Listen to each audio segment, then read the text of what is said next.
안녕하세요, 김은웅입니다. 안녕하세요, 최희정입니다. 자, 연일 라돈 침대 때문에 말들이 많은데요. 이번에는 아파트에서 라돈이 검출된다고 해서 역시 화제가 되고 있습니다.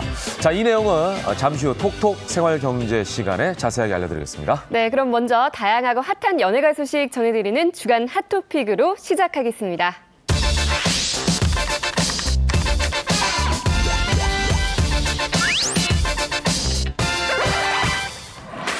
자, 오늘도 주간 핫토픽 함께 하실 세 분 소개해드리겠습니다. 네. 홍종선 대중문화 기자, 고현준 시사평론가, 김묘성 연예부 기자 세 분 반갑습니다. 안녕하세요. 네. 안녕하세요. 홍 기자님, 칸 잘 다녀오셨어요? 네, 잘 다녀왔습니다. 지금도 칸 냄새가 예. 나요. 죄송합니다. 우리가 어제는 칸이 살아간 감독에 대해서 얘기했는데 홍준석 기자님은 칸 기자세요. 그러니까요. 칸 전문 기자. 자, 그러면 오늘도 자세한 이야기들 재밌게 좀 나눠보도록 하겠습니다. 네. 자, 첫 번째는 이제 함소원 씨 소식이 준비가 돼 있네요. 네, 맞습니다. 네. 사실 올 초만 해도 네네. 이 사람이 함소원 씨가 중국의 남자와 무려 18살 연하와 혼인신고를 했다. 한반도가 들썩였었잖아요. 예. 그런데 다시 한번 또 들썩이는 이유. 그의 그 18살 연하 남자친구가 굉장한 재력가다. 이런 이제 보도가 된 거예요. 이거에 대해서 함소원 씨가 극구 부인을 했는데 부인한 내용 들어보세요. 우리 남자친구가요. 땅이 그냥 한 여의도 30배쯤 정도밖에 없어요. 그런데 무슨 뭐죠? 재력가라고. 소박하네요. 네. 여의도 30배 정도면 어느 정도일까요? 제가 시간이 안 나네요. 여의도 30배 되는 땅을 뭐 이렇게 보여드릴 수는 없겠습니다만 이게 좀 감을 잡으시라고 지도를 하나 준비했는데 화면 한번 보시겠습니까? 지도까지 네. 준비하셨네요. 지금 여의도에 30배면 저렇게 됩니다. 그러니까 경기도에 있는 웬만한 뭐야? 도시들보다도 더 큰 거예요. 비늘입니까, 땅의 규모가. 비늘? 그러니까 8,700만 제곱미터, 2,600만 평. 야, 저걸 뭐 감이 안 와요, 저는 사실. 야, 경기도에 있는 씨. 시 하나를 다 가졌다. 그러네요. 이렇게 함소원 씨 생각해요. 중국 부모님. 박은 씨는 저기보다 작을 거예요. 맞아요. 엄청난 부호라는 걸 알고 있었지만 이렇게 땅이 많다니 대단하네요. 예. 자, 그런데 그 얘기가 더 소박하네요. 어떻게 보면 30회밖에 안 돼요. 이 얘기가. 자, 두 누구나 번째 그 얘기는 정도 뭐죠? 갖고 있잖아요. 부루마블을 해도 그렇게 못 가지고 있어요. 자, 두 번째 얘기로 넘어가 보죠. 네, 두 번째 소식은요. 굉장히 반가운 소식입니다. 네. 바로 최시라 씨의 복귀 소식이에요. 3년 만에 안방극장으로 돌아온다라는 소식인데 최시라 씨 하면 모두가 기억하시듯이 8, 90년대 최고의 스타잖아요. 뭐 책받침 스타라고도 맞아요. 하고요. 굉장히 많이 인기가 있었는데 82년에 잡지 표지 모델로 활동을 하다가 84년에 이렇게 유명한 초콜릿 광고를 통해서 광고 모델로 또 연예계 공식 데뷔를 합니다. 이후에 모델과 배우로서 꾸준히 활동을 하다가요. 80년대 중후반에 하이라, 김혜수, 이상아 씨 등과 함께 하이틴 스타로 활발하게 활동을 하면서 최고의 스타로 자리매김합니다. 그리고 91년이죠. 정말 드라마사의 길이길이 남을 수작입니다. 여명의 눈동자를 만나게 되면서 배우로서 전환을 하게 됩니다. 그리고 이후에는 아들과 딸 92년도에 굉장히 인기가 있었던 드라마죠. 94년에는 서울의 달라는 드라마에서도 연기력을 펼치면서 많은 사랑을 받았고요. 98년에 또 기억에 남는 작품이 왕과 비라는 작품인데 인수 데뷔. 네, 그렇습니다. 아들을 왕으로 만든 그 정치력이 있는 여성으로 인수 데뷔 역할로 극찬을 받은 바 있습니다. 예, 근데 조금 전에 말씀하셨던 드라마 여명의 눈동자요. 네네. 사실 그 드라마 전후로 우리나라 드라마가 나뉜다라고 해도 과언이 그렇죠. 아닐 정도잖아요. 당시에 제가 고등학생이었는데 그 시청률이 50%가 넘었어요. 그리고 저희 야간 자율학습 했거든요. 야간 자율학습 빼고 가야지 볼 수가 있었어요. 그걸 그렇게 열심히 봤던 여명의 눈동자였는데 이 어마어마한 이 여명의 눈동자라는 작품이 최신한 씨한테 제의가 왔을 때 처음엔 거절했었다고 합니다. 그 어떤 인터뷰에서 내가 참 바보같이 하마터면 여명의 눈동자를 놓칠 뻔했다라면서 그 사연을 공개했는데 그 최시라 씨가요 당시 대학생이었거든요. 네. 학교 빠지는 걸 싫어하셨다고 해요. 이야. 이 드라마를 하게 되면 뭐 중국이라든지 네. 필리핀이라든지 해외 로케도 뭐 몇 달간 가야 되고 해서 그 드라마 촬영을 안 하려고 했었는데 당시 어머니께서 이 작품은 했으면 좋겠다. 너한테 너무나 좋은 작품이 될 거다라고 얘기를 해서 알았다라고 하면서 출연을 하게 됐는데요. 결국 여명의 눈동자 최시라 씨의 대표작이 됐고 네. 그의 연기대상 시상식에서는 또 최우수상을 수상하기도 했었습니다. 어머니가 안목이 있으시네요. 그러니까요. 그러네요. 예. 부모 말 들어서 안 되는 경우는 엄마 말 잘 들어야 됩니다. 예, 예. 자, 그런데 최시라 씨, 뭐 아까도 뭐 모델 얘기를 했습니다만 데뷔 계기가 일단 특별하다고요. 네, 김효선 기자가 네. 82년도부터 1982년도부터 잡지 모델 했다고 네. 했는데 자, 이렇게 잘 되는 사람은 꼭 우연이에요. 잡지 옛날에 보면 부록이 있었잖아요. 네. 그 부록이 서점에서 떨어지면 잡지사 가서 받기도 하고 그랬단 말이죠. 네. 그 부록 받으러 잡지사에 갔는데 워낙에 미모가 눈에 띄다 보니까 모델로 발탁이 된 거예요. 근데 보통 또 이럴 때 부모님들이 반대를 하는데 아버님께서 너 괜찮을 것 같다. 잡지 모델 해봐라 했고 이걸 시작으로 해서 우리가 다 잘 아는 그 초콜릿 광고. 정말 뭔가 이 초콜릿 향이 막 나올 것 같은 세피아풍의 그 광고를 통해서 정말 광고계 샛별 스타로 등극을 했죠. 예, 그러네요. 부록을 받으러 갔다가 모델로 발탁이 됐다. 참 재미있는 사연입니다. 예. 부록을 달라고 하면서 무슨 포즈를 취했을까요? 부록 주세요? 뭐 이러진 않았을 텐데. 예. 그랬으면 캐스팅 안 됐을 거예요. 예. 자, 이렇게 뭐 우연히 그렇죠. 사실은 어딘가를 갔다가 캐스팅되는 경우가 예전에는 참 많았던 것 같아요. 맞아요. 요즘에는 워낙 뭐 SNS다 뭐 이런 게 활발해져가지고 그렇죠. 이런 다양한 경우가 경로가 있습니다. 없습니다만. 네. 자, 아무튼 이영애 씨는 최시라 씨가 이영애 씨 이제 얘기를 네. 하려고 하는 거예요. 넘어간 거예요. 예, 죄송합니다. 최근 이영애 씨는 이제 13년 만에 스크린으로 복귀를 한다는 소식까지 전해졌는데 네. 이번 영화에서는 다양한 감정이 응축된 입체적인 모성의 연기를 펼칠 예정이라고 하는군요. 네, 그렇습니다. 네네. 그리고 최근에는 자녀 교육을 위해서요, 이 전원 생활을 접고 네. 서울로, 예전에 살던 신혼집이 있던 이 서울로 거처를 옮겼다고 하는데요. 그래서 오늘은 어떤 상황 속에서도 이 강한 모성애로 자식을 키워낸 스타들에 대한 이야기로 넘어가 볼까 하는데요. 네네네. 첫 번째 스타는 말씀하셨다시피 이영애 씨죠. 아닙니다. 반전이네요. 네, 첫 번째 스타는요. 제가 이분을 준비해봤는데요. 이분은요. 먼저 노래를 한번 들어봐야겠습니다. 네, 노래 가수군요. 먼저 한번 들어보시죠. 네. 사랑은 창밖의 빗물 같아요. 양수경 씨. 언제 들어도 좋네요. 그쵸? 어제도 비가 왔었는데. 맞아요. 예. 요즘에 딱 어울리는 노래인데요. 청아한 목소리. 네, 양수경 씨 이야기입니다. 네네. 90년대 발라드 가수로서 굉장한 인기를 끌었었는데요. 네네네. 요즘도 핫한 예능 프로그램에 출연을 하면서 굉장히 또 인기몰이를 다시 하고 있잖아요. 양수경 씨는 지금 표에 보시는 것처럼 84년에 친구 생각이라는 곡으로 데뷔를 했습니다. 네네. 그리고 방금 들으신 사랑은 창밖의 빗물 같아요. 그리고 사랑은 차가운 유혹. 이 네. 노래도 굉장히 인기가 있었죠. 많은 히트곡들을 발표한 바 있고요. 그리고 우리나라에서만 인기가 있었던 게 아닙니다. 바로 일본에서도 굉장히 주목받는 한류 스타였는데요. 네. 일본 MTV에서 주최하는 10대 가수 가요제에서 신인상을 거머쥐면서 일본에서도 인정을 받았고 인기가 많았습니다.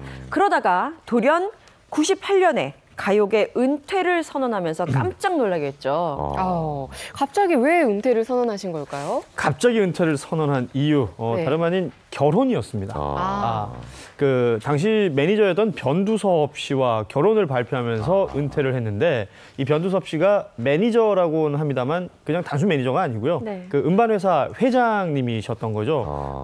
그때 당시에 이 회사에 뭐 조덕배 씨, 이승철 씨, 룰라 정말 어마어마한 뮤지션들이 포진해 있었던 그런 큰 회사의 회장님이셨는데 네네. 양수경 씨가 이제 변두섭 씨하고 가수하고 음반 기획자로 처음 만나게 된 건 맞아요. 네. 그리고 가수와 매니저가 결혼을 하게 되면 매니저가 참 가수한테 자상하게 잘해줬나 보다. 예. 뭐 이런 생각을 하기가 쉬운데 그렇죠. 전혀 그렇지가 않았다고 합니다. 변두섭 씨하고 양수경 씨는 좀 상황이 많이 달랐다고 해요. 그래요? 네. 남편 변두섭 씨가 바란 게 아닌가요? 그 변두섭 씨가 처음 양수경 씨 봤을 때 네. 뭐 이렇게 여자로 느끼지는 않았었나 봅니다. 이게 사실은 그 음반 기획자, 매니저가 이 소속 연예인한테 어떤 감정을 느끼는 걸 좀 조심스러워 할 수도 있잖아요. 예. 이런 부분들이 작용을 했던 것 같고 87년도에 두 분이 처음 만났는데 네. 그냥 일을 했었던 거죠. 그리고 결혼이 98년도니까 약 10년 넘게 동료 혹은 기획자 가수였는데 이 두 분이 연인으로 또 부부로 이어지게 된 계기가 네. 룰라 때문이었습니다. 이상민 씨가 우리가 했던 아는 그 룰라. 룰라. 맞죠? 이룰라. 왜 저거 안 하실까 했어. 이룰라. 그렇죠. 예. 네, 그 룰라 얘기를 좀 제가 조금 이어가 보겠습니다. 네, 그 사실 이제 말씀하셨던 것처럼 처음 만난 건 1987년이란 말이죠. 네. 근데 그러고 나서 1990년대 초반에 이 변두섭 회장이 큰 일을 겪어요. 암 선고를 받았는데 3년 만에 기적적으로 치유가 되는 그런 기적을 경험했는데 그 뒤에 룰라의 1.2집을 냈는데 이게 또 대한민국에서 초대박이 납니다. 어떻게 보면 인생의 바닥과 가장 위에 꼭지점을 이 극과 극을 드라마틱한 일을 경험하면서 왜 어려울 때 친구를 알아보는 것처럼 네네. 아니 이제 이때가 거의 90년대 중반이에요. 네. 10년 가까이 그냥 일만 해오던 양수경 씨가 네. 여자로 보이더라는 거죠. 그래서 양수경 씨에게 고백을 하게 됩니다. 네.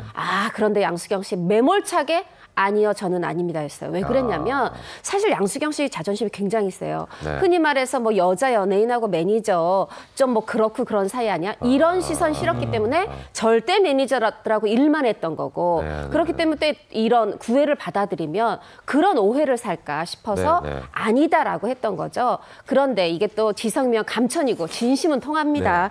그래서 변두섭 회장이 포기하지 않고 계속 끈질기게 배신을 하는군요, 이제. 그렇죠. 구애를 해서 끝내 설득하게 됩니다. 결국 결혼까지 하게 되는 건가요? 결혼까지 하게 됐죠. 예. 그 1998년도였습니다. 네. 1월에 우여곡절 끝에 드디어 두 사람 결혼을 하게 됐고요.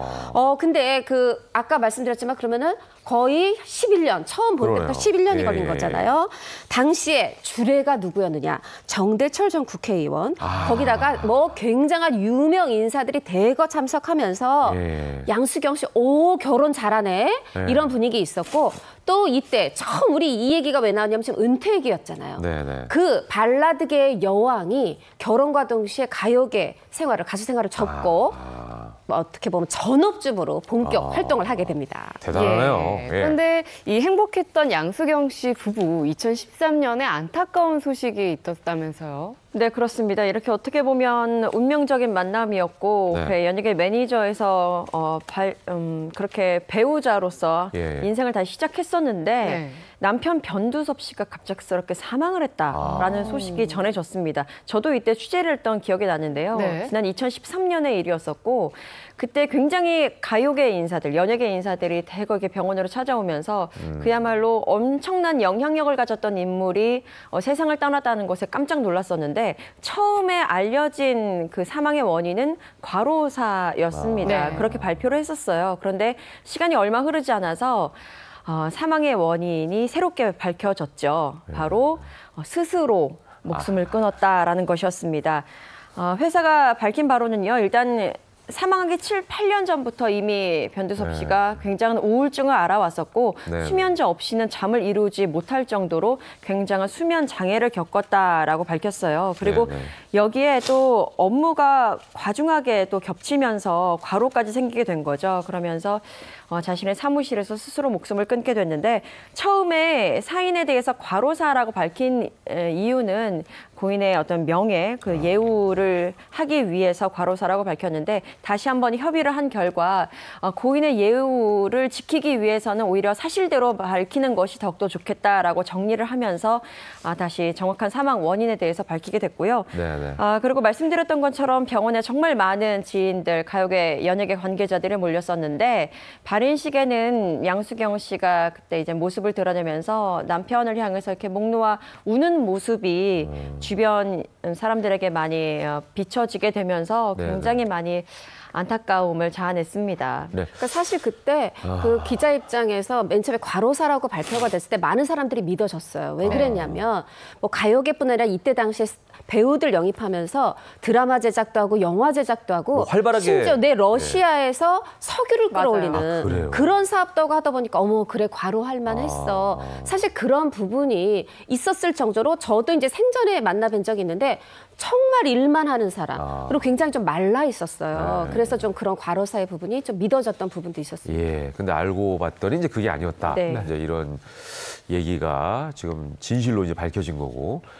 그러다 보니까 이후에 양수경 씨는 이제 본인의 고통을 토로한 적이 있죠, 직접. 그렇죠. 한 프로그램에 나와서 뭐 그런 얘기를 했었죠. 네. 당시에 한 2년 가까이 밥보다는 술로 그 세월을 보내며 살았다라는 얘기를 했었습니다. 뭐 밥보다 술을 더 많이 먹었다라는 얘기를 하셨는데 갑작스러운 이별이 이게 여러 번 닥치다 보니까 내가 나를 놓고 싶었다 이런 표현을 해요. 그도 그럴 것이 이제 남편을 떠나보내기에 앞서서 양수경 씨 아버님과 또 동생도 떠나보내게 되거든요.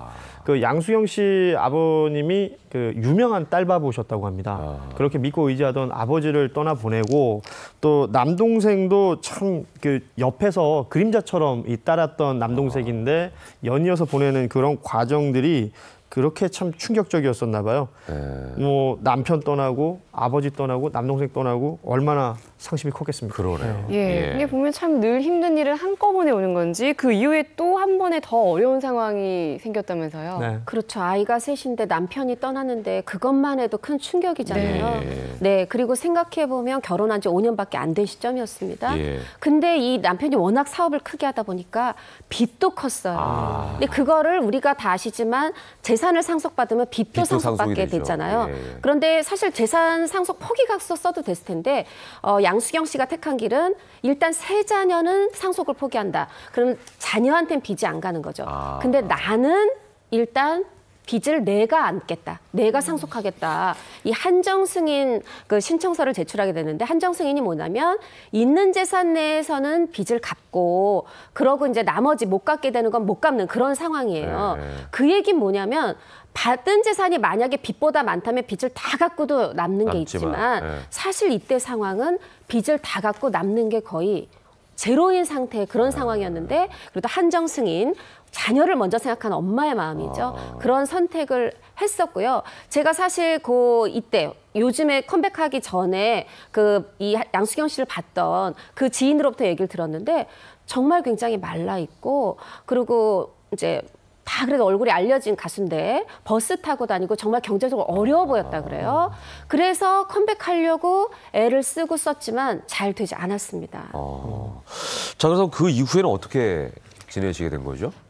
본인에 대해서 네. 스스로 이렇게 이야기를 합니다. 여자보다는 엄마로서만 살아왔던 것 같다라고 이야기를 했었는데요. 그래도 다시 이제 연예계에 복귀를 하면서 가수로서 활동을 다시 재개를 하면서 노래를 부르니까 내가 정말 다시 여자가 된 것 같다라고도 소감을 표현하기도 했는데요. 그 요즘에 그 예능 프로그램에 다시 나오면서 또 예능인으로서 활약도 보이고 있잖아요.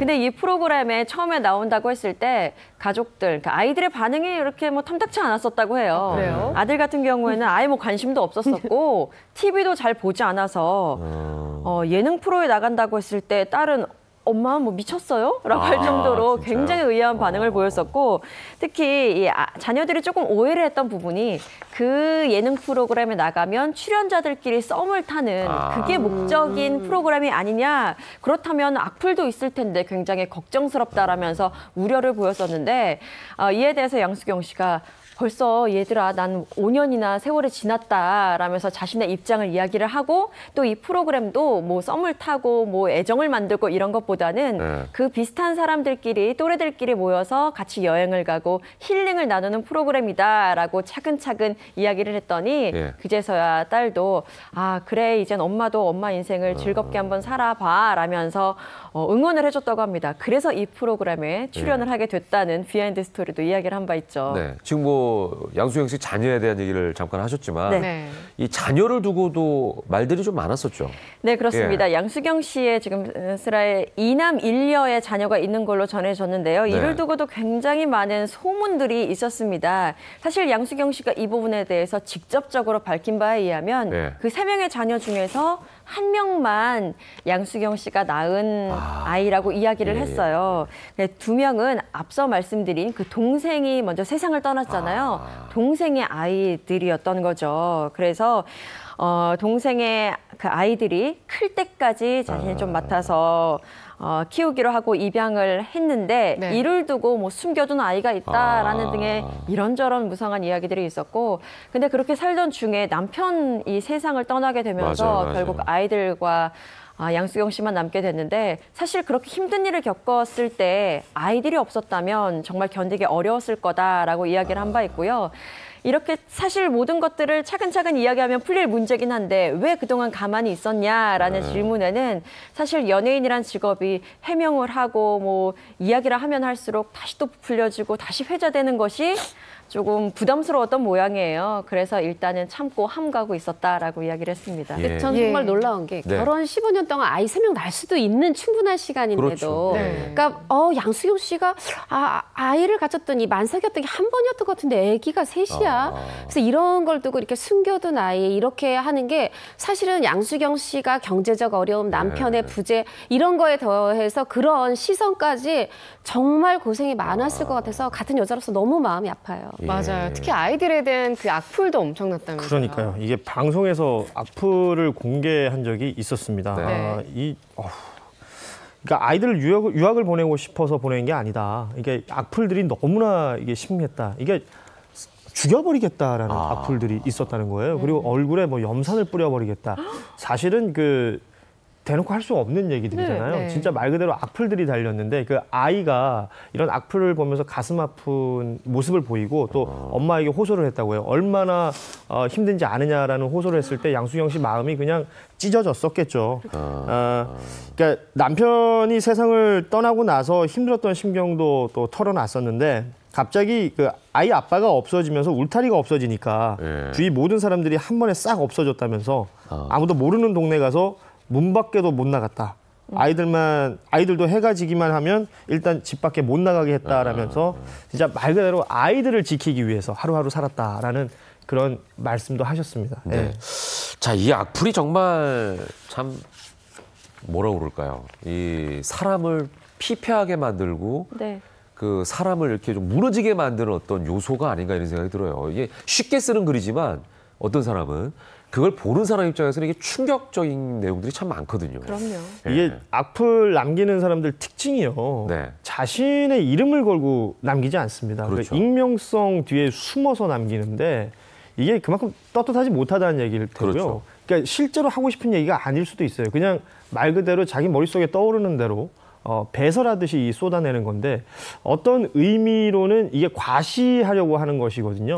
그러니까 거기에 대한 어떤 반응이나 이런 리액션들을 안 보여주면 오히려 또 악플이 잦아들 수도 있다고 합니다. 그러니까 누구한테 득이 되는 건지 모르겠는데 이 악플러들 심정을 모르겠어요. 네, 그리고 사실 여기에는 네. 그 채권 채무 관계도 조금 이제 있죠. 예. 아니, 빚이 그렇게 많은 사람이 빚도 안 갚았는데 아이들이 유학을 가? 근데 이 부분은 그러니까 지금 얘기하는 게 돈이 있어서도 아니고 보내고 싶어 보낸 게 아니라 너무 아이들의 신변의 위협을 느껴 보냈던 거고 그리고 이제 양수경 씨가 하는 내용이에요. 그리고 이건 양수경 씨 얘기가 아니라 법원에서 만약에 양수경 씨한테 재산이 남아 있었다면 한정 승인이기 때문에 그것마저 다 가져다 빚을 갚게 그랬겠죠. 했을 거거든요. 예. 근데 이런 부분에 대한 이제 오해 때문인데 그런 부분에 대해서도 좀 팬들이 너그럽게 봐주셨으면 좋겠다. 이런 마음을 양수경 씨는 이제 가지고 있는 거고요. 하다 보니까 여하튼 아이들을 지켜야 되잖아요. 유학만 보내. 그럼 돈 벌어야죠 이제. 하다 보니까 이제 복귀를 해야 되겠다. 근데 사실 이제 그 브루의 그 노래들을 아주 명곡들을 부르는 그 예능에서 계속 2년 전부터 나와 주십사 했는데 좀 자신이 없었다 그래요. 그러다가 그래. 생각해보면 내가 제일 잘하는 게 노래밖에 없는데 아이들 위해서 학비도 벌어야 되고 용기 내자 해가지고 다시 한번 이렇게 지금 더 나이 들면은 기회 없겠다 싶어서 나왔는데 저는 놀라운 게 노래도 잘하지만 지금 계속해서 우리 이 김현욱의 부모님에서 보여주신 사진들이 90년대 사진이 아니에요. 지금 최근 사진이거든요. 미모가 어떻게 이렇게 변함이 없는지 복귀하신 거 정말 잘하신 것 같아요. 그러니까요. 예. 그 과정 자체가 조금 더 순탄하고 네. 그렇죠. 또 복귀 사연 자체가 굉장히 밝았으면 좋았을 텐데 좋은 내용이고 어쨌거나 이제 엄마로서 좀 뭔가를 하기 위해서 용기를 낸 부분이 그렇죠. 저희는 이제 박수를 좀 보내고 싶은 부분인데 네. 그렇다면 진짜 엄마로서의 양수경 씨는 어떨까 굉장히 궁금하네요. 좀 열혈 엄마라고 본인이 얘기를 그래요? 해요. 치맛바람? 치맛바람. 근데 다만 이제 치맛바람이 주변에 휘둘려가지고 부리는 치맛바람이 아니라 네. 자기 소신을 가지고 아이의 재능을 본 거죠. 얘는 굉장히 리더십이 있고 하니까 또 아이 정교회장 선거도 열심히 밀어주고 네. 이런 식으로 해서 어떻게 보면은 최근에는 조금 가수 예능인으로서의 모습을 보이지만 네. 엄마 양수경, 새아이의 양수경으로서 열심히 살아오신 모습을 보이고 있습니다. 그래요. 사랑은 창밖에 빗물 같아요. 라고 이제 노래를 하셨지만 저는 아픔도 빗물 같다고 표현하고 싶네요. 내리고 나면 또 맑은 날이 또 돌아오지 않습니까? 예, 새아이의 엄마로서 가수로서 왕성 활동 저희는 또 기대해 보도록 하겠습니다. 자, 다음 소개할 스타는 누구죠? 다음 소개할 스타는 화면을 통해 먼저 보시는 게 좋겠습니다. 네. 화면을 보시면요. 이분이 떠오를 겁니다. 자, 이병헌 씨. 예. 그것만이 내 세상에서 이병헌 씨, 그리고 장수상의 조진웅 씨, 그리고 참 좋은 시절의 이서진 씨. 이들의 공통점이 뭔지 알까요? 네, 그렇습니다. 이들의 엄마로 출연하신 분이 바로 윤여정 씨잖아요. 예. 배우 윤여정 씨, 국민 엄마로 예. 등극한 이분인데요. 벌써 데뷔 53년 차입니다. 아, 그래요? 대단하죠. 50년이 넘은 배우를 예. 우리가 이렇게 지금도 왕성하게 활동하는 모습을 볼 수 있잖아요. 네. 주 조연을 가리지 않고 다양한 작품을 통해서 배우로서 활동 중이고 또 예능 프로그램에서 남다른 그 말솜씨와 음식 솜씨로 예능인으로서도 굉장한 활약을 보여주고 있는데요. 네. 배우로서의 활동을 조금만 더 짚어보자면 굉장히 다양한 스펙트럼, 연기 스펙트럼을 갖고 있습니다. 보수적인 시어머니라든지요, 고집센 아주머니나 할머니, 또 굉장히 카리스마를 갖고 있는 재벌집의 그 안주인이라고 해야 될까요? 그런 역할도 맡으면서 굉장한 연기를 보여주면서 정말 살아있는 연기 장인이구나라는 것을 계속해서 확인시켜주고 있습니다. 네, 그런데 이랬던 윤여정 씨가 한때 배우 생활을 관둔 적이 있었다면서요? 기억이 안 언제였죠? 나는데. 그러니까 윤여정 씨의 어찌 보면 네. 그 30, 40대를 기억하시는 분은 잘 없을 거예요. 아주 어렸을 때 데뷔를 했고 30, 40대? 왜 안 보였지? 결국은 결혼 때문에 당시에 또 연기 생활을 잠시 쉬었었고 결혼하고 또 미국에서 생활을 하신 적도 있기 때문에 그 공백기가 있었던 것인데 70년대 진짜 대단한 스타였습니다. 그 네. 혜성같이 나타난 스타였는데 본인이 스스로를 자신은 그 70년대를 뭐 주름 잡거나 그러지는 않았었다. 또 미녀 배우도 아니었다 이런 얘기를 한 적이 있었지만 겸손하시네. 71년도에 MBC 드라마 장희빈, 네. 장희빈의 타이틀롤 장희빈 역할이었어요. 대한민국에서 뭐 좀 한다 하는 여배우들은 다 하는 역할 아니겠습니까? 특히 이때 장희빈 역할을 하고 인기가 높아지면서 네. 음료수 CF를 찍은 게 있었는데요. 그 CF 찍으면 보통 그 포스터 같은 거 붙잖아요. 네. 그렇죠. 포스터를 못 붙여놨대요. 왜요? 워낙에 그 애인 나쁜 XX 이러면서 막 눈에다가 구멍을 뚫는다든지. 예. 요즘에도 그렇습니다. 예전에는 진짜 그 연기의 어떤 몰입도가 역할에 있으니까. 몰입을 하잖아요. 맞아요. 예. 그 정도로 연기를 잘했겠죠. 그리고 뭐 방송국으로 그때 당시에는 이제 팬들이 또 많이 찾아오셨잖아요. 장희빈 역할을 했던 윤여정 씨한테 막 예인 나쁜 이러면서 막 달려드는 사람도 있었는데 당시에 숙종 역할이 박근영 씨였다고 해요. 예. 박근영 씨가 거의 보디가드처럼 옆에서 이제 말려주고 그래야지만 될 정도로 대단한 인기를 끌었었고 그 연기력이 좋다 보니까 영화판에 데뷔해서도 이게 네. 화녀라는 작품입니다. 한국 영화계에서 진짜 기록적인 어떤 작품이라고 봐야 되는데 이 화녀에서도 타이틀롤을 맡아서 대단한 연기 보여줬었고요. 네. 청룡영화상에서 여우주연상 받았었고 대종상 영화제에서 신인상 받았었고요. 그러니까 한 5년 동안 진짜 짧고 굵게 네. 결혼 전에 네. 엄청난 활동을 보여줬던 윤여정 씨죠. 이 사진은 윤여정 씨의 지금의 모습이 좀 있으시네요. 네, 그렇죠. 근데 이런 사진들은 지금하고 좀 완전 다른 풋풋한 그런 느낌이 앳된 모습에 예, 진짜 많이 느껴지는데. 예쁜 모습이죠. 그러네요. 그러니까 윤여정 그 씨. 오모모 그 음료수 모델, 1대 모델이 됐겠죠. 하늘에서 별을 예. 따다. 그쵸. 더 하고 싶은데 뒤로 가면 안 되니까. 네. 누구랑 결혼을 하셨죠 그때? 네, 뭐 많은 분들이 네. 아시겠지만 다시 한번 짚어드리면 네. 바로 가수 조영남 씨라는 맞아요. 분이었죠. 예. 근데 진짜 윤여정 씨 너무 겸손하신 것 같아요. 내가 재주가 없어서 나 재주 있는 사람을 좋아해서 그래서 이 조영남 씨를 좋아했고 결혼했다 이렇게 조영남 씨에 대한 애정을 결혼 당시 표현을 했는데요. 이 양수경 씨하고 똑같아요. 결혼하자마자 전업주부가 됩니다. 이 엄마 역할 이 부인 역할에 집중하기 위해서 이민까지 가요. 네네. 그런데 결혼 생활은 순탄하지 않아서 1984년 예. 윤여정 씨가 귀국하면서 네. 두 사람은 이혼의 소식을 알리게 되죠. 이혼 사유에 대해서 그 뒤에 밝힌 건 조영남 씨의 입을 통해서였어요. 조영남 씨가 야, 난 가수로서 자유분방하게 살았는데 이 꼼꼼한 성격의 아내와 결혼 생활을 잘 화합을 못 맞춰서 순탄하지 못했다. 그래서 결국 이혼하게 됐다 했는데 나중에 또 진실이 밝혀지는데 그 또한 조영남 씨의 입을 통해서였어요. 네. 뭐냐면 본인이 책을 펴내죠. 본인의 사랑 경험을 엮어서 쓴 책 어느 날 사랑이라는 걸 통해서 아 사실 이 윤여정과의 파탄은 내 바람기 때문이었다 하면서 뭐라고 얘기했냐면 연습바람 한 번, 본격바람 한 번, 딱 두 번 바람으로 내 잘 쌓은 가정과 내 평판이 날아갔다.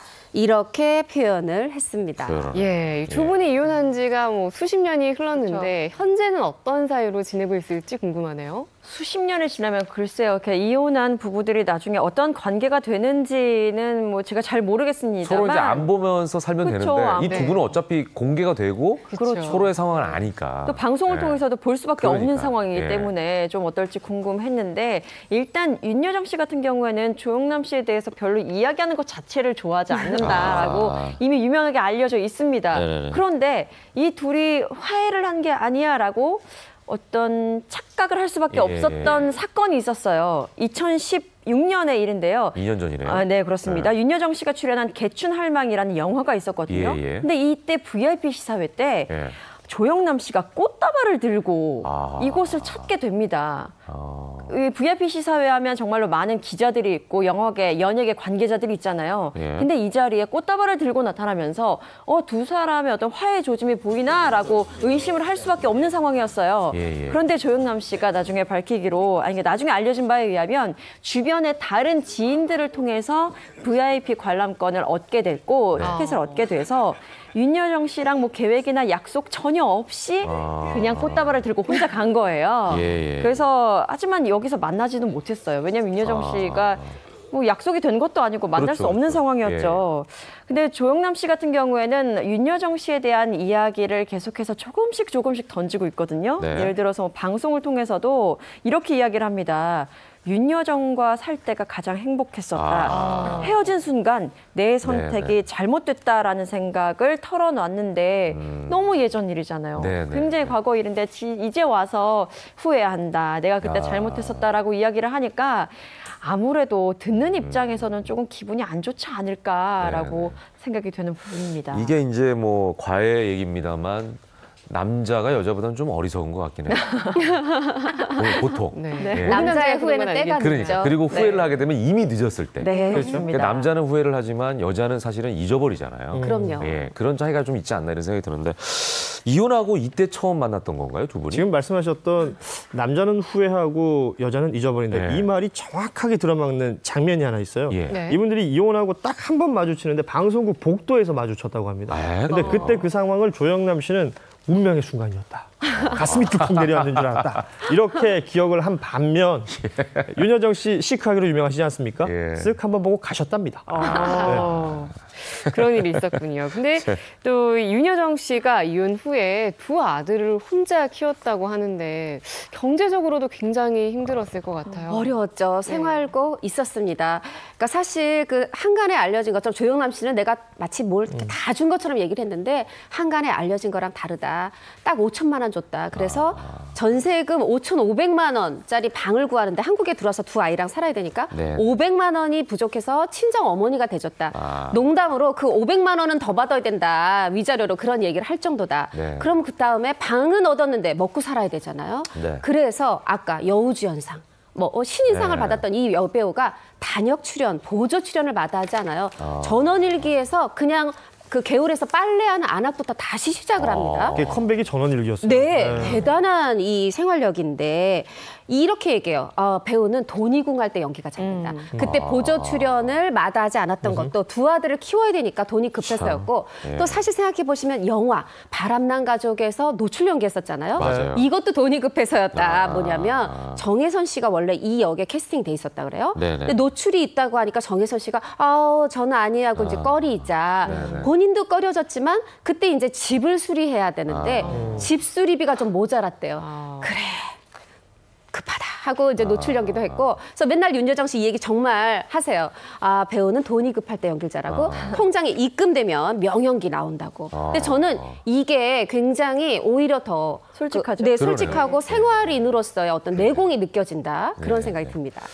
뭐 윤여정 씨는 이제 농담 반 진담 반으로 그런 말씀을 하셨을 텐데 어찌 보면은 그런 상황 자체가 이해할 수밖에 없는 상황이다 맞아요. 생각이 듭니다. 네. 네. 역시 그 여자는 약하지만 엄마는 강하다라는 네. 말이 다시 한번 떠오르는 그런 순간인데 혼자서 두 아이를 키우면서 얼마나 마음고생을 많이 했을까 싶은 이런 생각도 들고요. 근데 여기에 남다른 자녀 교육법이 있다고 하더라고요. 네, 그렇습니다. 일단 윤여정 씨는 정말 열심히 사는 모습을 자녀들에게 늘 보여줬어요. 네. 이혼 후에 정말 자녀들의 양육을 위해서 열심히 일을 할 수밖에 없는 상황이기도 했지만 정말 닥치는 대로 일을 다 했고요. 그래서 인간관계까지 다 끊길 정도로 그냥 집과 뭐 일 이렇게 두 가지밖에 할 수밖에 없는 상황이었다고 합니다. 예.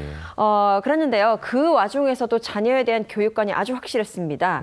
아들들이 자신이 하고 싶은 일을 하는 것이 좋다라는 생각을 끝없이 늘 하고 있었다고 해요.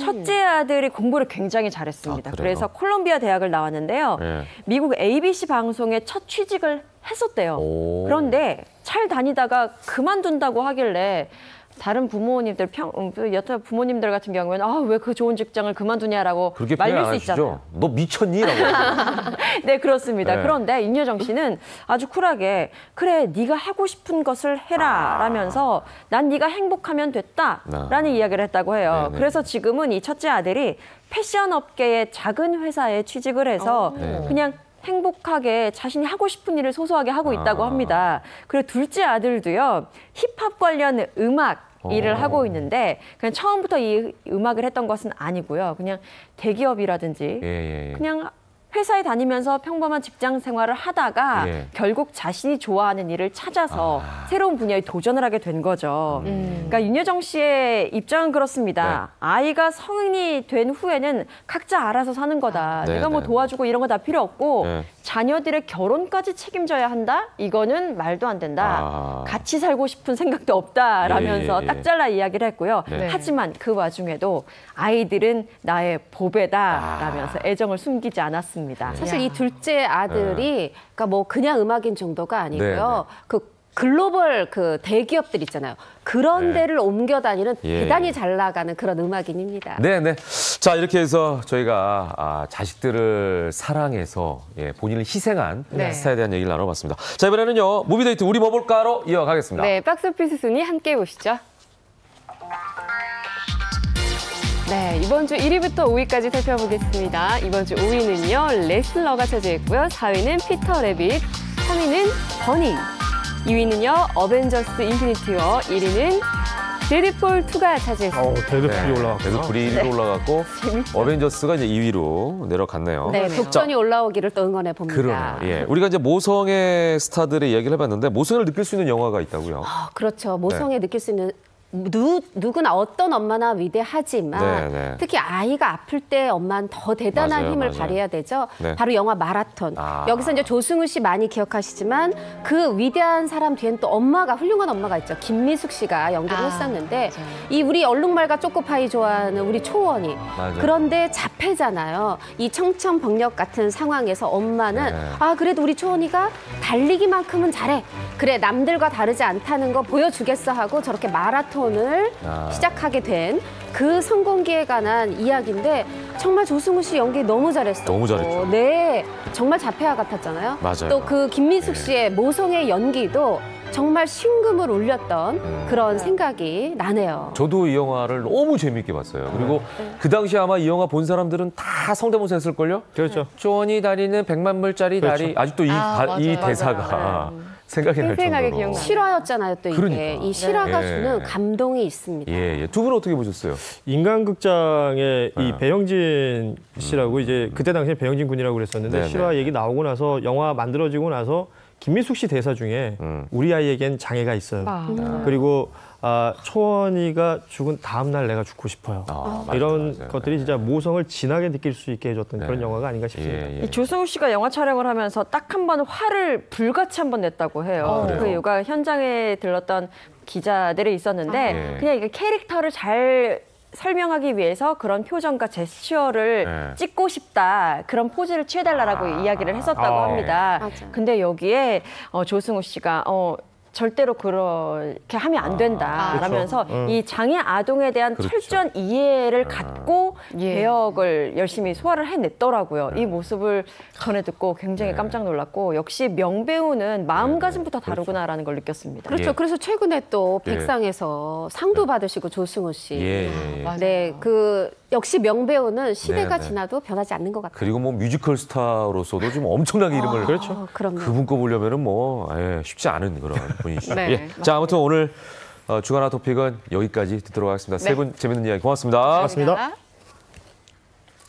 자, 날씨가 더워지니까 자외선이 강해지죠. 그러다 보니까 여자분들도 마찬가지겠지만 남자인 저까지도 네. 굉장히 이제 고민을 하는 시기가 됐습니다. 그렇습니다. 그래서 오늘 준비했는데요. 본격적으로 자외선이 강해지는 여름을 대비한 네. 피부 관리 비법 지금부터 공개합니다. 낮이면 20도 훨씬 넘는 높은 기온. 이런 날씨에는 우리 피부 건강이 위험하다고요. 요즘같이 미세먼지가 많고 자외선이 강한 계절에는 미세먼지가 모공을 막아서 각종 트러블을 유발할 수 있고요. 강한 자외선이 피부의 색소 질환을 유발해서 피부의 암까지도 유발할 수 있습니다. 피부 건강을 위협하는 자외선으로부터 우리 피부를 지킬 방법 없을까? 피부 겉과 속을 건강하게 유지하는 비법 지금 공개합니다. 사계절 내내 건강한 피부를 유지한다는 분을 찾아갔는데요. 오늘의 주인공 고윤지 씨. 한눈에 봐도 피부가 좋아 보이죠? 피부 관리 비법이 뭐예요? 필라테스가 제 피부 관리 비법이에요. 첫 번째 비법은 바로 필라테스입니다. 피부가 좋아지는 필라테스 동작이 따로 있다고요? 종아리 부분을 운동함으로써 근육을 수축과 이완시키게 되는데요. 종아리 근육이 펌프 작용을 해주어야 얼굴 쪽으로 피가 올라가서 얼굴이 맑아지는 효과가 있습니다. 팔다리를 쭉 뻗어서 전신을 스트레칭하는 효과를 얻을 수 있어요. 일명 기지개 켜기 동작. 혈액순환을 도와 피부가 좋아진다네요. 꾸준히 해야 효과가 나타난다고 하니 매일매일 규칙적으로 해야겠죠? 운동 후 세안할 때도 비법이 있다고요? 아니, 뭘 넣는 거죠? 저는 식초를 물에다 타서 세안을 해요. 두 번째 비법은 사과 식초. 사과 식초에는 비타민 C와 E가 풍부한데요. 특히 비타민 E 같은 경우에는 피부에 젖산을 분해해서 혈액순환을 원활하게 해주고 피지를 용해해 주어서 미백 효과와 트러블 완화에 도움을 줄 수 있습니다. 여기서 끝이 아닙니다. 아니, 이건 대체 뭐죠? 자온고라고 해서 한약재로 만든 천연 화장품이에요. 저는 제 피부 관리를 위해서 직접 만들어 쓰고 있어요. 세 번째 비법은 바로 조선시대 때부터 피부 질환에 도움이 되는 한방연고로 사용된 자운고. 한약재 원액에 밀랍을 넣고 비타민 E와 편백오일을 첨가한 뒤 전자레인지에 녹이면 오케이! 화장품 용기에 부어 붙이면 한방 천연 화장품이 완성! 붉은 기운이 도는 연구라는 뜻의 자운고는 동의보감에서도 그 효능을 칭찬했을 뿐 아니라 자외선에 손상된 피부 치료에도 효과적입니다. 감기나 자초 같은 한약재를 이용하게 되면 피부의 면역력을 증가시켜주고 진정작용과 항균작용을 해주기 때문에 민감한 피부나 트러블성 피부, 지루성 피부인 경우에 도움을 받을 수 있습니다. 최근 자운고를 응용한 천연 화장품이 많이 만들어지는 추세. 예전에는 지치나 당기를 이렇게 사용했는데 요즘에는 이제 약재의 성질을 보완하고 이렇게 피부의 보습에 도움이 되기 위해서 한 12가지 정도를 사용하고 있습니다. 아무런 첨가물 없이 12가지의 한약재만을 넣어 추출한다는 게 특징. 그런데 지금 뭘 넣는 거죠? 올리브 오일이랑 포도씨 오일인데 예전에는 돈지라고 해서 이제 돼지 기름을 많이 사용했는데요. 지금은 합성 유지나 식물성 오일들이 많기 때문에 이런 오일들을 사용하고 있습니다. 올리브유와 포도씨유엔 불포화 지방산과 폴리페놀, 비타민 E가 풍부해 촉촉하고 건강한 피부를 만드는 데 도움이 된다고 하니 참고하세요. 또 다른 피부 미인을 찾아간 곳. 자외선이 센데 밖에서 운동해도 괜찮나요? 오늘처럼 뜨거운 자외선을 받아도 걱정이 별로 없어요. 어머, 정말 피부가 고우시네요. 혹시 30대세요? 아니요. 43입니다. 세월을 거스르는 피부의 소유자. 과연 실제 피부 건강은 어떨지 피부과를 방문해봤는데요. 실제 나이는 40대신데 피부 나이로는 30대로 측정이 되셨어요. 모공도 굉장히 작은 편에 속하시고 주름도 거의 없는 걸로 측정이 되셨고요. 피부 결도 굉장히 매끈하고 각질도 없고 깨끗하고 건강한 피부로 측정이 되셨습니다. 어머나, 실제 나이보다 무려 10살이나 어리다니 동안 많네요. 그 비법이 정말 궁금한데요. 긴팩을 하게 되면은 운동 후에 이제 열이 많이 올라서 그 열을 좀 내려주기도 하는 느낌이 있고요. 김밥으로만 먹던 김으로 정말 피부 건강을 지킬 수 있을까요? 김에는 비타민C와 알긴산이 풍부한데요. 특히 알긴산 같은 경우에는 피부에 보습막을 형성해서 피부를 촉촉하게 해주고요. 그 외에도 각질을 제거해주고 피부에 열을 내려서 진정시켜주는 역할을 합니다. 촉촉한 피부를 원한다면 여러분도 먹지 말고 피부에 양보하세요. 15분 뒤 미온수로 씻어주면 되는데 여기에도 특급 비법이 있습니다. 제가 지금 세수를 하려고 그러는데요. 매일 쓰는 물인데 이 물은 좀 특별한 물이에요. 이 물의 이름은 무자화수라고 해요. 무자화수가 피부 비결이라는데? 그런데 대체 무자화수는 뭐죠? 모든 물은 자성을 띠고 있기 때문에 물 분자가 서로 달라붙어서 큰 상태로 존재하게 됩니다. 무자화수란 고주파 자기장 원리로 물 분자를 작게 만들어 체내 흡수율과 항균력을 높인 물인데요. 자석처럼 서로 달라붙는 성질이 있는 물 분자를 무자화수 장치에 통과시키면 뭉쳐있던 물 분자들이 흩어지고 물 분자가 작아져 흡수율이 높아진다는 것. 무자화수의 물 분자는 일반 물보다 3배나 작은데요. 그렇다면 무자화수의 항균력은 어떨지 농업과학연구소의 세균 증식 실험을 의뢰해봤습니다. 기준치인 100콜로니보다 안전한 수치로 나왔는데요. 흡수율 실험을 위해 수돗물과 무자화수로 밀석을 키워봤더니 무자화수로 키운 밀석이 잘 자란 것을 확인할 수 있었는데요.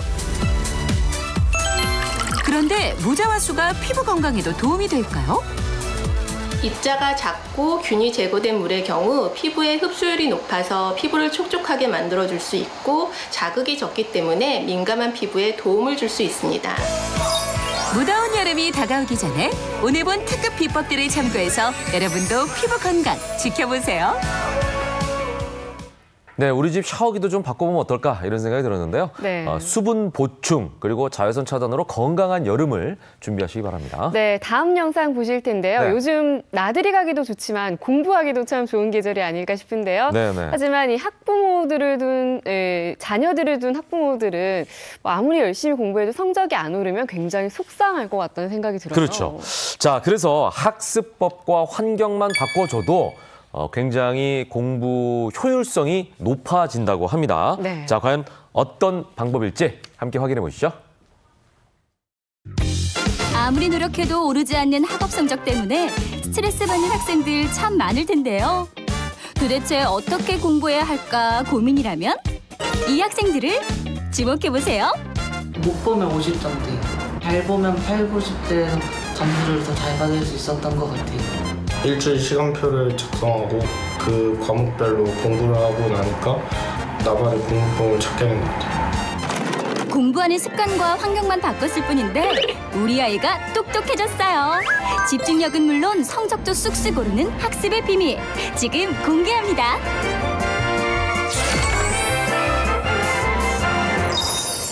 우리 아이가 똑똑해졌어요. 그 첫 번째 주인공을 만났는데요. 비밀이 뭐예요?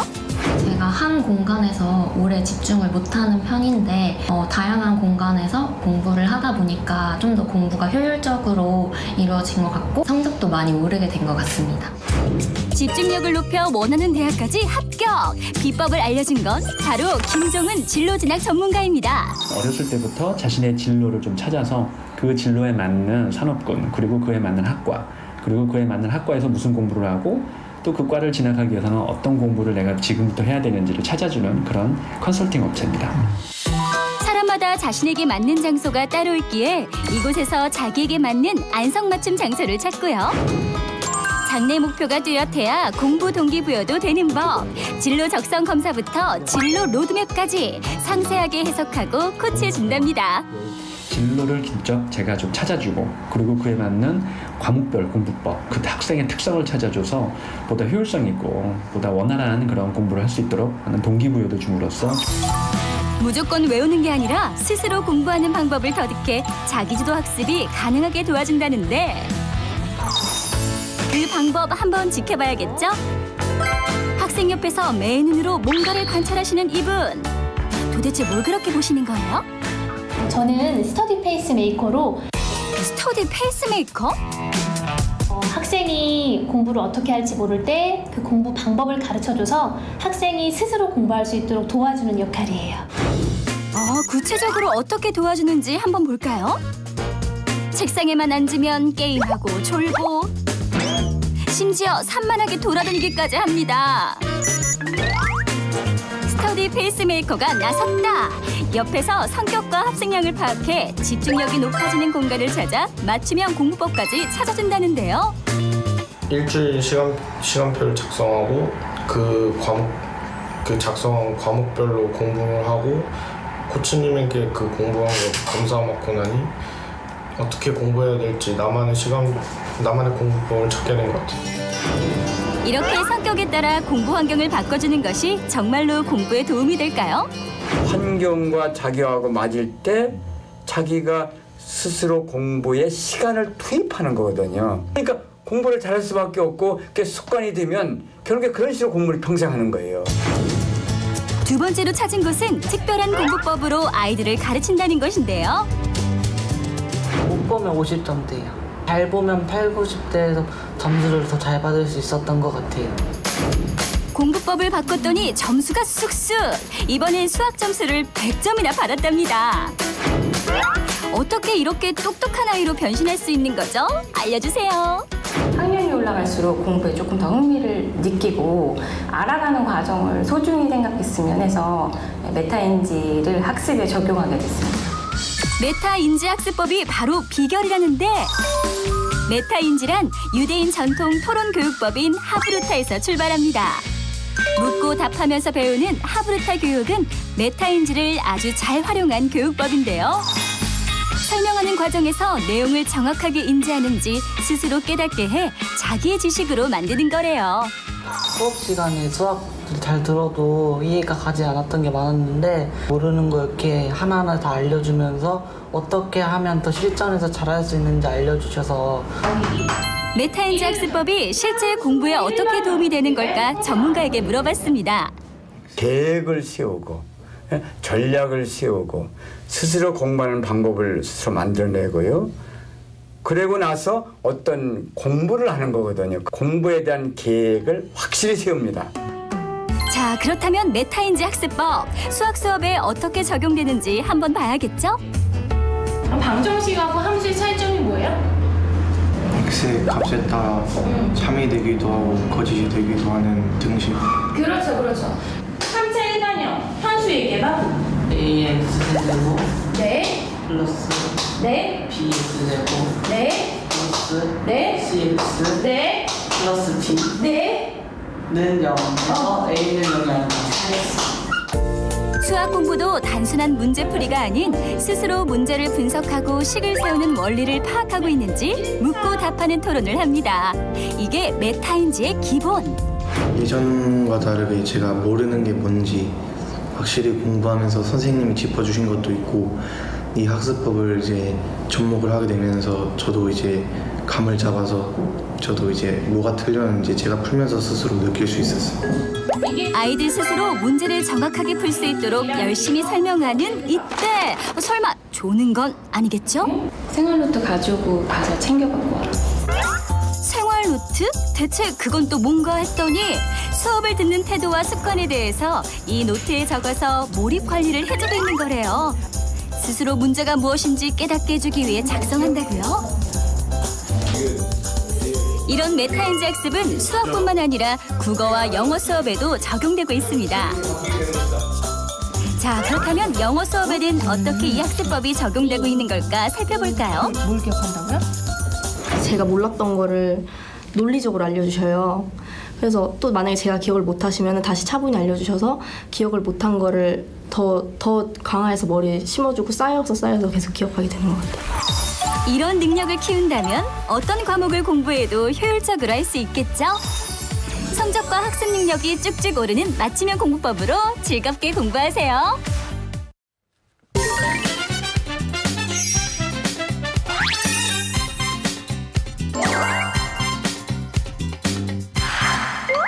톡톡 생활경제 시간입니다. 네. 박수유 산업부 기자 함께했습니다. 반갑습니다. 안녕하세요. 네. 네, 저희가 어제부터 라돈 침대 얘기를 이 시간에 해드리고 있는데요. 우려했던 대로 침대가 아닌 다른 제품, 이번에는 아파트에서도 라돈 검출됐다면서요. 네, 그렇습니다. 우선 라돈에 대해 잠깐 설명드리자면요. 이 바닷가에서 주로 발견되는 모나자이트라는 광물이 있는데 네. 이 토륨이 4에서 8% 정도 포함이 돼 있고 이 토륨이 붕괴되는 과정에서 만들어지는 게 바로 라돈입니다. 연구 결과 라돈은 방사성 원소로 세계 폐암 발병 원인의 최대 14%를 차지한다고 밝혀졌습니다. 뿐만 아니라 라돈에 오염된 지하수를 통해 위암이나 피부암도 발생할 수 있다는 연구 결과도 있습니다. 이번 라돈 침대에서 검출돼 논란이 일고 있는 가운데 아파트에서도 라돈이 검출됐다는 조사 결과가 나왔습니다. 네. 그렇다면 라돈이 아파트에서는 어떻게 나오게 된 건지가 굉장히 네. 궁금하네요. 네, 라돈은 일상 속에서도 많이 발생하는데요. 주로 시멘트나 화강암 등에서 많이 나온다고 합니다. 한반도는 지질상 화강암 지대가 많은데요. 그 위에 건물이 지어지다 보니 라돈 발생률이 높을 수밖에 없는 겁니다. 게다가 우리나라의 토양에는 중금속과 방사성 물질 함량이 높은 편인데요. 이런 토양으로 시멘트를 만들다 보니 시멘트에서 자연스럽게 라돈이 나올 확률이 높아지는 겁니다. 네, 그렇다면 우리나라 아파트에서는 어느 정도 라돈이 검출이 됐는지 참 여쭤보기도 두려워요. 네, 지난 20일 환경부에서 나온 후 기사화된 이 연구 용역 보고서에 따르면 지난해 10월부터 올해 1월까지 이 서울, 강릉, 세종, 함양군 등 9개 지역의 178가구 공동주택 라돈 농도를 이 단기적으로 측정해 보니 평균 라돈 농도가 31에서 96 베크렐 범위에 있었다고 합니다. 네, 굉장히 편차가 좀 많이 있는데 이거 위험한 수준인가요? 네, 이 정도면 이 세계 보건기구에서 권고하고 있는 실내 기준치인 100베크렐은 넘어서지 않는 수준이긴 합니다. 하지만 이 지역별 편차가 꽤 있었다는 데 주목해야 하는데요. 이 서울은 62베크렐, 인천은 31베크렐로 측정된 데 비해서 강릉이 96베크렐, 아산이 93베크렐 이렇게 꽤 높은 수준이었습니다. 이 지역의 조사 대상 아파트에 준공 3년 이내 신축 아파트가 많았기 때문으로 분석됩니다. 네, 그렇다면 혹시 WHO 권고 기준을 넘어선 곳도 있는지 또 그게 궁금하네요. 네, 이 WHO가 권고하는 실내 기준치인 100베크렐을 넘어서는 곳도 있었습니다. 강릉의 9가구, 아산의 8가구, 김포의 3가구, 세종과 춘천, 함양 이곳들의 2가구, 그리고 서울 1가구 등 총 27가구였습니다. 이는 전체 조사 대상의 15%에 달한다는 점에서 결코 적지 않은데요. 특히 국내에서 쇼핑몰 등 다중이용시설에 적용되는 기준인 148베크렐을 넘어서는 곳도 3가구나 됩니다.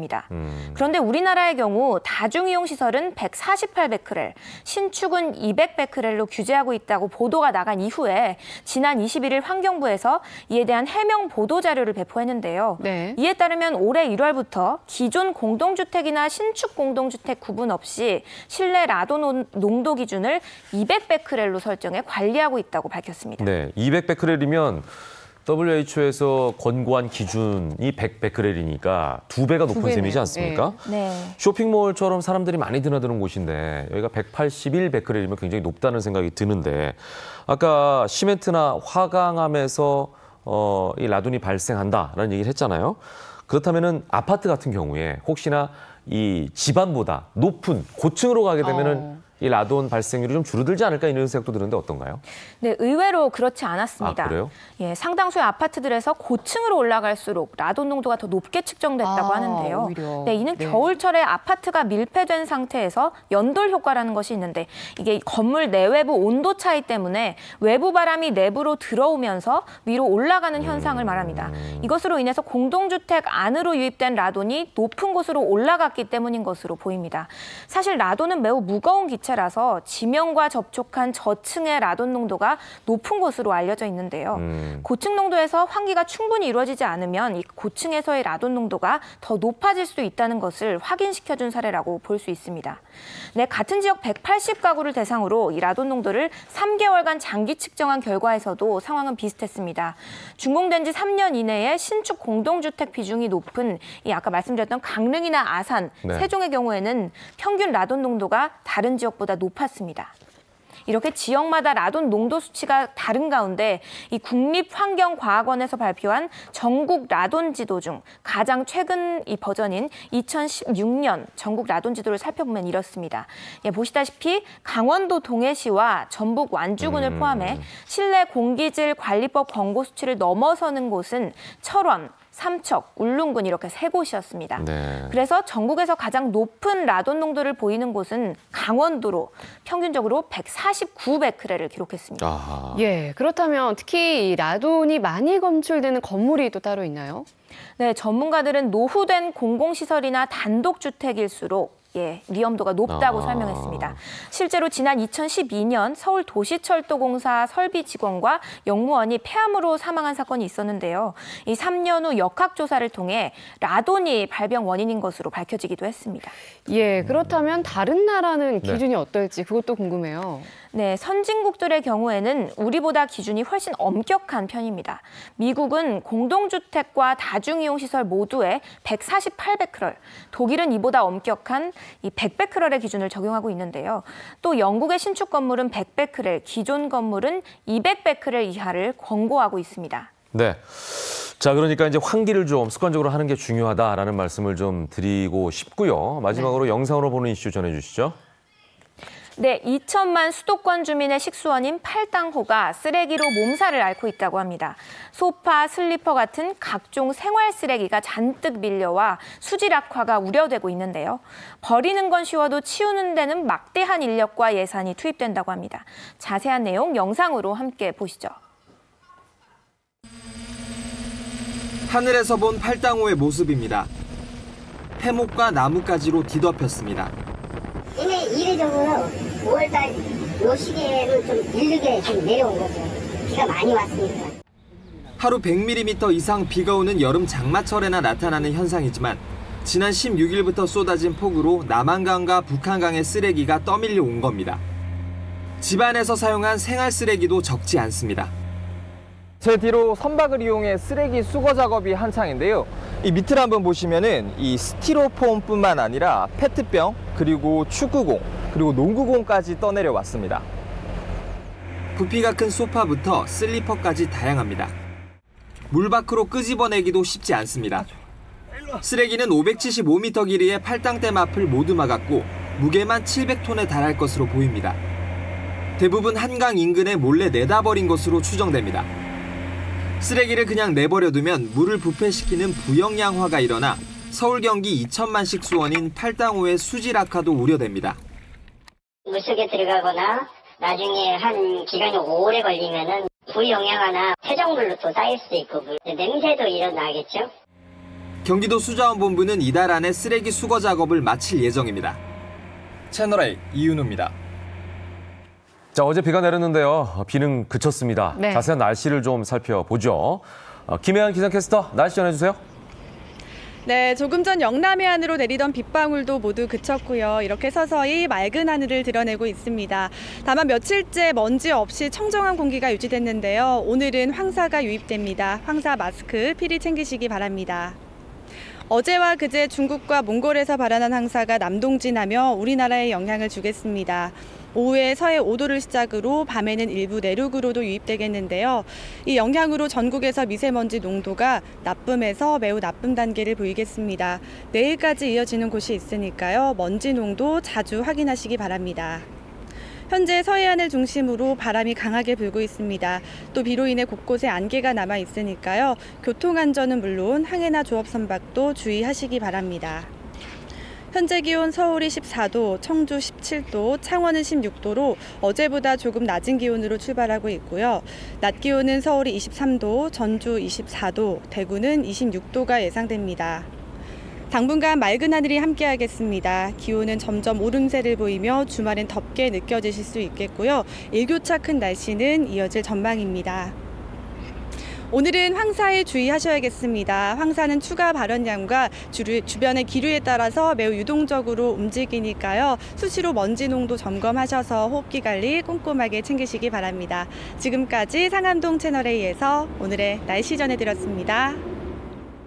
샌드위치 연휴를 보내고 업무에 복귀하신 분들이 많을 텐데요. 연휴병 잘 극복하시고 오늘 하루 행복하게 보내시기 바랍니다. 네, 저희는 내일 아침도 다양한 소식으로 찾아뵙겠습니다. 함께해 주신 여러분 고맙습니다. 감사합니다.